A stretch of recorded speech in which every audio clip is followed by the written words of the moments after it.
Welcome to Mayor Brown's podcast series, Credibly Challenged. This podcast focuses on risk management issues for financial institutions of all sizes, particularly those in the banking sector. My name is Matt Bisanz, and I'm a partner in Mayor Brown's Financial Services Regulatory and Enforcement Practice. Joining me today is Scott Buckalew, Chief Risk Officer of Selene Finance, a specialty loan servicer. On today's program, we'll talk about some of the issues that newer organizations face as they mature their risk governance frameworks, and also some of the specialized risk issues that newer lawyers and other risk professionals may face as they come up through the ranks. Thank you, Scott, for being on today's program. My pleasure. Yeah. So to get started, how did you get involved in risk management? Well, I started my career and spent a significant amount of time in auditing, both public accounting and internal auditing. And this was a great experience. It provided a strong foundation in testing and monitoring and a great understanding of control, design, and execution. I was able to observe firsthand the impact that poorly designed and/or poorly executed processes can have on business operations. I really enjoyed that time I spent in auditing and believe that it gave me a really strong foundation for my journey in risk management. So would you recommend starting in risk management or like you did moving over from something like auditing? Great question.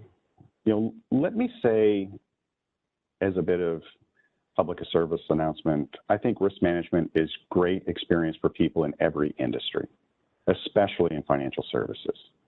I think broad experience in multiple roles is a great benefit to people that are risk managers and having experience performing other responsibilities, managing operational roles, dealing with customers that are struggling to make a payment, learning about programs that can help them and the tools that are available.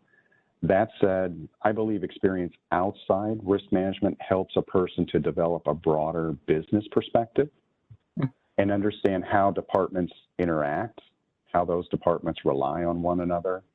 And all of this can help accelerate a person's growth within risk management and the impact and value they have for the organization.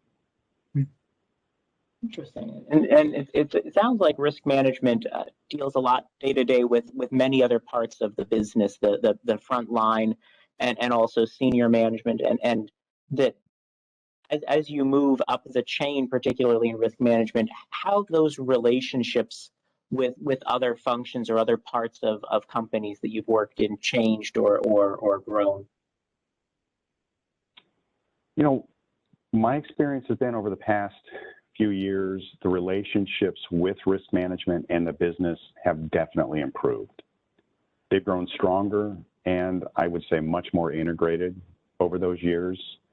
So let me touch on and explain what I mean by that. So early in my career, I don't think risk management was as integrated as it is now. In the past, the organization was engaged when there was a specific need during the scope of a risk assessment or a question came up. If the business needed help, they usually reached out to a person that they knew in the compliance department, a primary point of contact if they had questions about a specific law or regulation, or if they had a question about a recent process redesign. Before, even if risk management was performing assessments in a particular area of the business, they would have to ask for most of the data, and in many cases, it would take days or maybe a week. Now, today, many of the risk managers in Selene and I think in many large institutions have access to most of what they need to perform the scope of their role. A lot of the business reporting is available. There's GRC systems that capture risks and findings, and in many cases, risk management resources participate in some cases daily, but weekly and monthly business meetings and forums to provide insight and comment on risk and controls. I think today the relationship between risk management is much more of a partnership. It sounds like it's grown not only to be independent in mindset, but also independent in capabilities and self-executing. I would agree. So with that kind of growth can sometimes come some ossification, and so as you've seen risk grow into this more capable function, more resource with its own data, its own systems.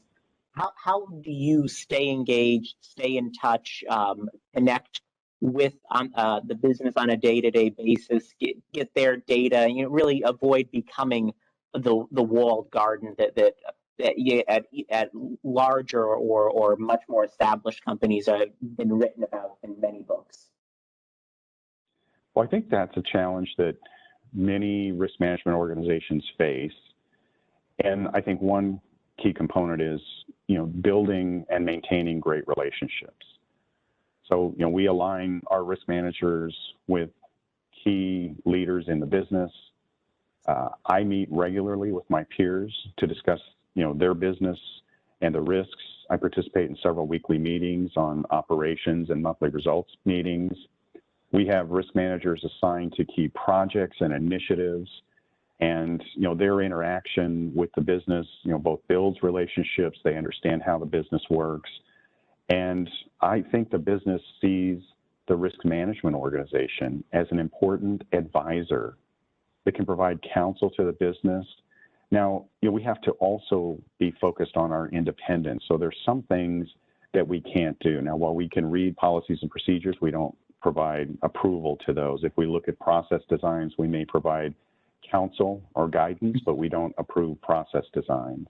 But I think that engagement with the business, alignment of our risk managers with leadership, really helps us avoid being referred to as them. Mm-hmm. And having a strong partnership with the business and to add value to the work that they're doing. Mm-hmm. And now it sounds like your current organization is laser focused on a specific product set around loan servicing and things related to that. And in some of your prior roles, it was in much larger organizations with a more diversified product set.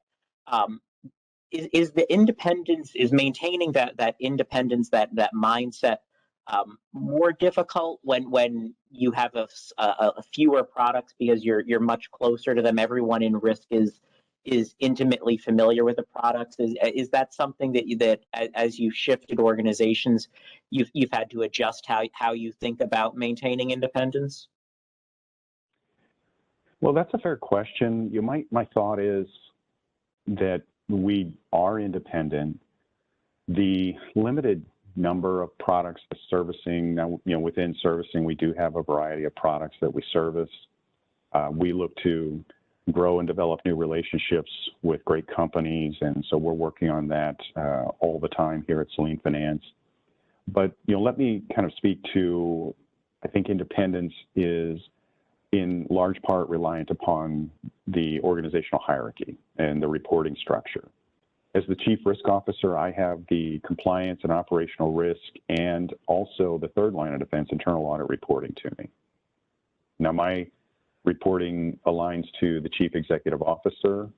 I participate at no less than quarterly with the Audit Committee of the board, and I'm also engaged frequently with the Risk Committee of our parent company. So those alignments, the reporting, the engagement with those organizations help to maintain independence, but I don't feel that we've had cases where there's been a question upon our independence.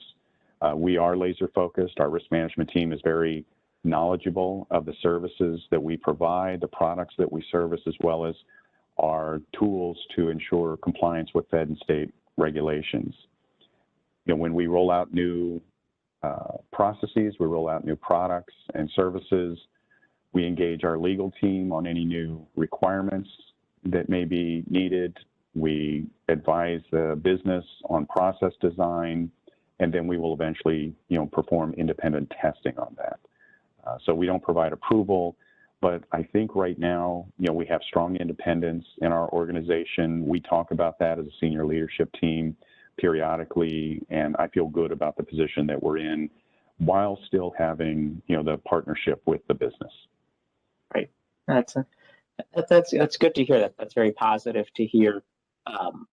Speaking of the business side of things, one comment I often get as a lawyer is that I need to remember that the business is there to make a profit, and me saying no to everything they bring forward, that's not really helpful. Even a no but is more helpful than a no, and thinking about practical solutions so that the business can move forward, they can increase their earnings, they can, you know, do what the company name says they're supposed to do.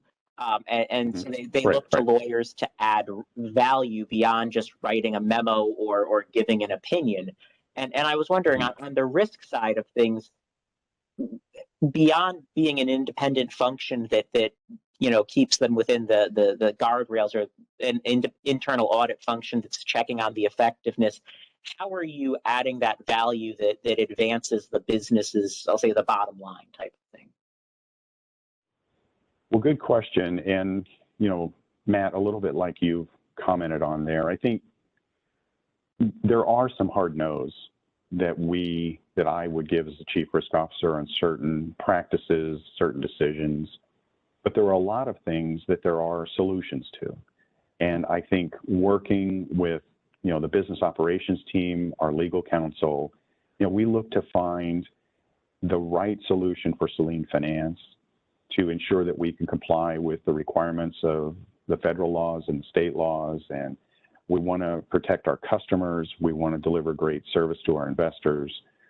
So it's all about finding, that right balance. I think that looking at, the value that we add, we have a strong network across our risk management team and through the industry. And so we're able to reach out to our partners in other firms and talk to them about how they may be solving solutions, or even, the vendors that they may be working with and why they like that particular vendor, or the experience they've had if we're looking to vet a new vendor to provide service to Selene Finance. So I think, that network and our experience is very beneficial. Again, helping to try and solve what we need to do to make sure our processes are compliant, our customers are protected, and we're delivering great service. So I think one that sometimes gets a little overlooked is that we look at risk management within Selene Finance as a opportunity to transition talent into the business. So after a period of time, we've had some of our employees decide they want to go work in the servicing portion of the business. They might want to work in Law Smith, and they bring a really strong risk management mindset to that role, and help make it better and help ensure that risks and controls are effective. That's great, and that's consistent with even some of what I see of lawyers making the transition from law firms. When they go in-house, they're not just going to general counsel, they're going into risk functions, they're going into embedded business controls on things. Some even go into things like trading desks, which those people, the fact they can go to law school and do the kind of quantitative things is always amazing to me. But yeah, that is a great way to think about it on that continuum of building the team, relying on the team's experience, contacts, and then also deploying the team even after they leave the risk function. That's a great way to think about it. After they've now moved in and they've become a great law SMIT manager, and now you have to fill a role in risk. What are you looking for when you're recruiting for people as like a good risk analyst or risk manager, trying to make sure they'll have that same team approach, that same broad-based approach to risk management? Well, let me start with entry-level candidates. So, I'd like for our entry-level team members to have a college degree, preferably in business or technology, but we're open to the discipline that they may have studied. We'd like them to have some data skills and experience using analytical tools. Would really prefer that they have some experience with SQL and maybe writing scripts. They don't have to be an expert, but they understand some simple programming language. Fundamentally, I want them to be really good communicators and recognize that the risk management organization is a service provider to the company and to the board of directors. We're out providing the service of risk management and risk mitigation. So I want them to understand communication is critical and to be clear communicators and be able to think about the needs of their customer when they get ready to communicate and tailor their messages. When I think about experienced hires, a little bit like I said earlier, I would love to see experience in a variety of roles in the companies they've worked for. I'd like to see demonstrated growth and increasing responsibilities. And for all of the candidates, experienced hires or new hires, I'd really like to see people who have the ability to adapt to change. In our industry, there is constant change, whether it's new regulations, new technology, changes in clients and customers. So, they really have to be able to adapt to change. That's great. And unlike some of the other professions out there, they're really, like you said, people can have a business degree or they can have data experience, but there aren't laws on risk management. There are some professional bodies, but what are some key resources that particularly for younger people either entering risk or getting to know the risk function at their organization, trying to maybe move up from an analyst role of just executing procedures into more discretionary functions? What are some of the resources that you could recommend maybe to help them be better communicators or more expert in knowing products? What's the kind of go-to resource that you have for risk? When I think about that, there's a couple of books, that I could recommend, provide a good level of knowledge around operational and compliance risk management. The first is 10 Laws of Operational Risk by a writer named Michael Grimwade. And this book has an approach about identifying risks related to business continuity and technology risk, including cybersecurity, machine learning, artificial intelligence. It includes case studies, real-world examples, and provides a little bit of insight on recurring problems that operational risk management teams encounter. And there's also another book, Enterprise Compliance Risk Management, which is helpful for financial services. Compliance risk management is really at the center of the growing complexity of running a financial services company. And this book looks at the proactive risk management approach and how it is a powerful tool for any business to develop and implement. For continued development, I would say becoming a member of the American Bankers Association, and eventually, after you have a few years of experience in risk management, pursuing a certification. I'd recommend the Certified Regulatory Compliance Manager certification, but the ABA has several valuable certifications. And so there are some that, people might have passion around anti-money laundering or other segments of risk management, and the ABA is very helpful in that space. Certainly that will appeal to proactive professionals who I hope are being proactive in listening to this podcast series.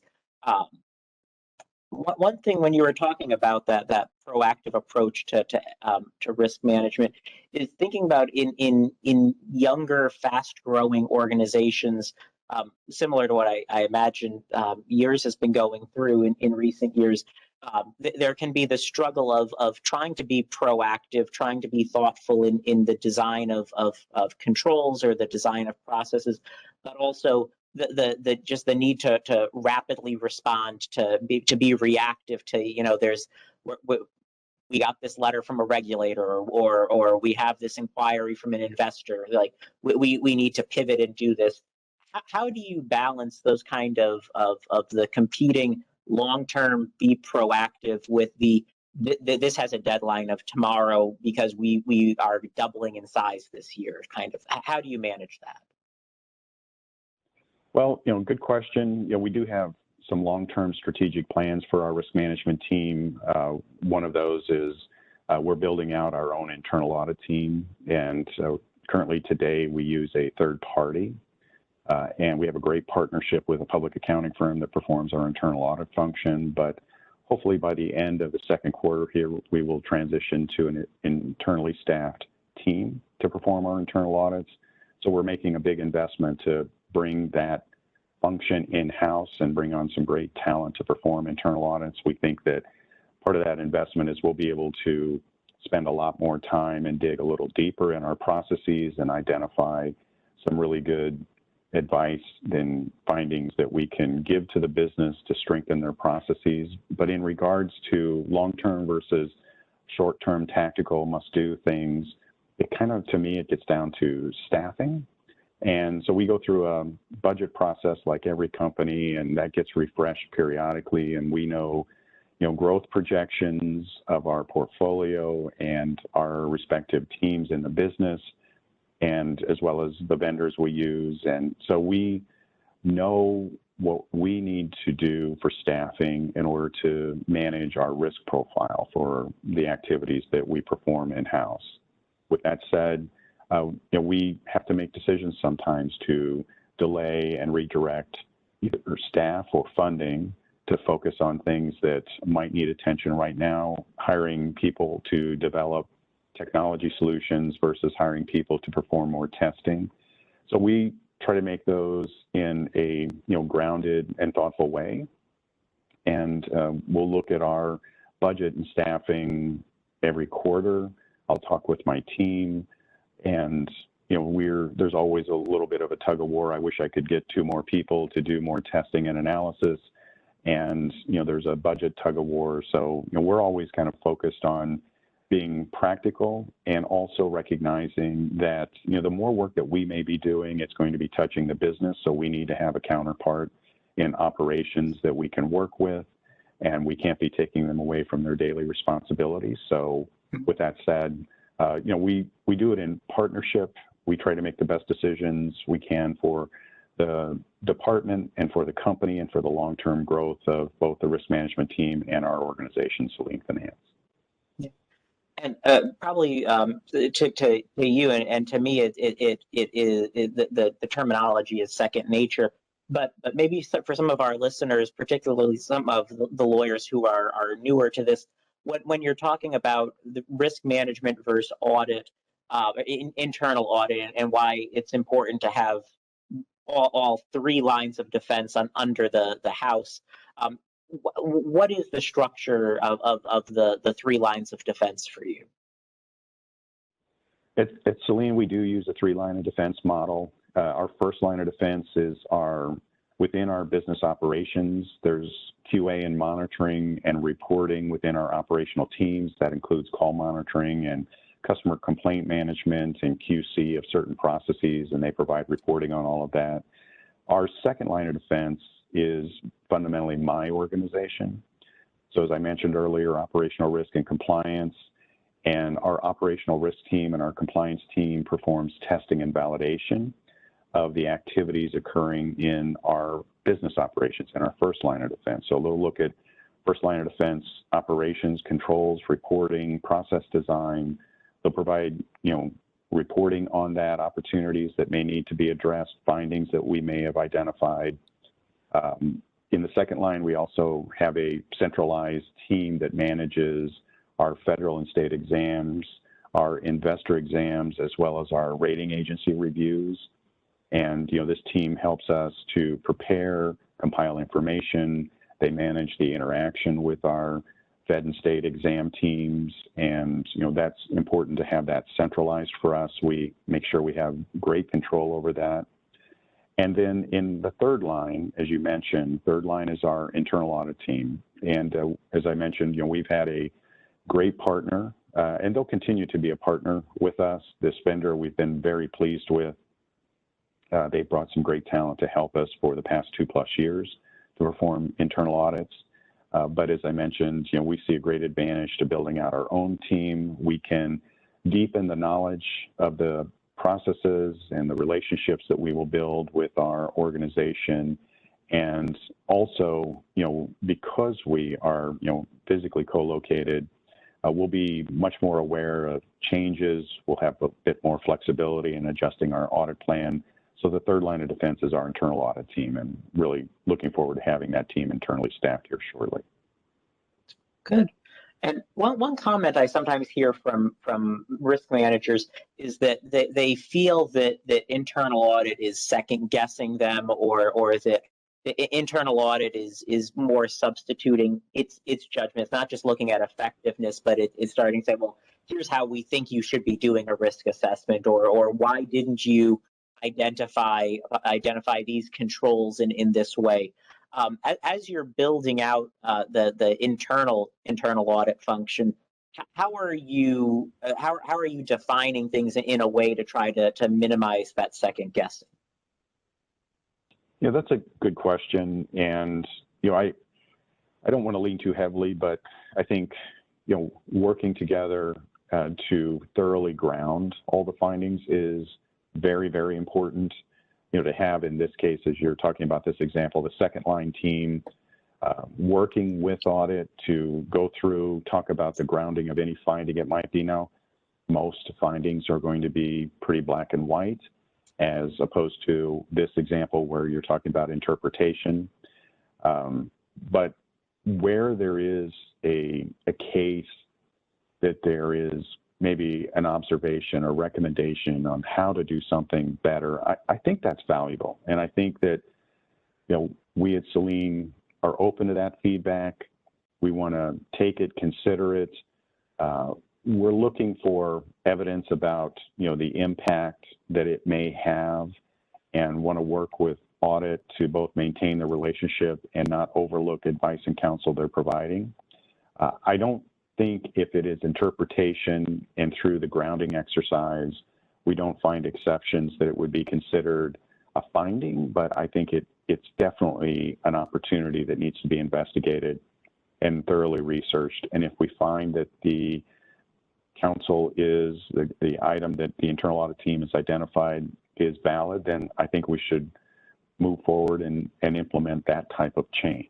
And I want to give a wide berth to the internal audit team, because that it's hard work, their independence and their review of the entire company. So I want to give great credence to the things that they identify. That is great to hear. That is a very collaborative mindset, and so it sounds like it must be a pretty smooth place within Selene with that kind of collaboration. Scott, I want to thank you today. We'd like it to be. Yeah, I want to thank you today for participating in the Credibly Challenged podcast. It's been wonderful talking with you, and I think our listeners have learned some great points and some takeaways of things. I'm going to definitely get that the 10 Laws book that you mentioned. That I am a lover of the law. And so I think that I'm going to enjoy reading that. Also, thank you to our audience for tuning in, and please stay tuned for next month's episode.